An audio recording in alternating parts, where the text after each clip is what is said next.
Medina एक ऐसा शहर जहां रोशनी भी थी और कुछ दिलों में अंधेरा भी। रसूल अल्लाह की हिजरत के बाद इस्लाम तेजी से फैल रहा था। लोग ईमान ला रहे थे, लेकिन हर दिल सच्चा नहीं था। कुछ लोग ऐसे भी थे जो ज़बान से मुसलमान थे मगर दिल से नहीं। कुरान उन्हें मुनाफिकीन कहता है। इनमें सबसे नुमाया नाम अब्दुल्लाह बिन अलिफाब बिन सिल्लूल का था।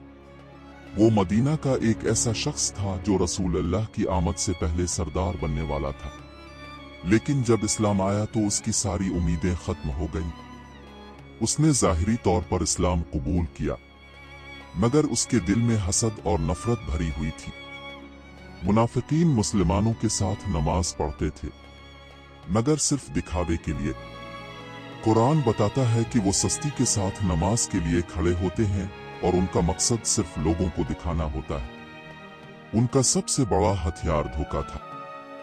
जिंग अलिफाहिद के मौके पर अब्दुल्लाह बिन अलिफाब ने 300 आदमियों को वापस ले लिया, जिससे मुसलमानों की ताकत कमजोर हो गई। ये उनके निफाक का खुला सबूत था। फिर एक बहुत बड़ा इम्तिहान आया, जब उम्मुल मोमिनीन हजरत आयशा रजी अल्लाह अन्हा पर झूठा इल्जाम लगाया गया। इस झूठ को फैलाने वालों में अब्दुल्लाह बिन अलिफाब भी शामिल था।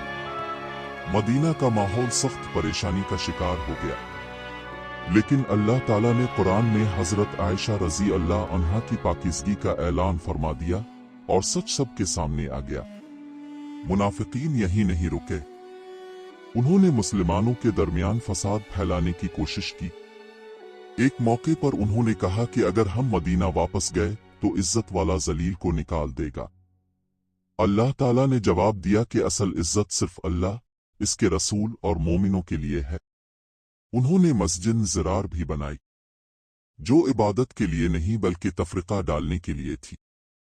अल्लाह के हुक्म से रसूल अल्लाह ने इसे मुनहदिम करवा दिया। रसूल अल्लाह ने हमें निफाक की निशानियां भी बताईं। जब बात करे तो झूठ बोले, वदा करे तो तोड़ दे, और अमानत दी जाए तो खियानत करे। ये कहानी सिर्फ इस दूर की नहीं, बल्कि हर दौर के लिए एक सबक है। हमें अपने दिलों का जायजा लेना चाहिए। क्या हमारा ईमान सच्चा है? क्योंकि असल कामयाबी सिर्फ ज़ाहिरी अमाल में नहीं, बल्कि सच्चे ईमान में है, और अल्लाह दिलों के हाल को खूब जानता है।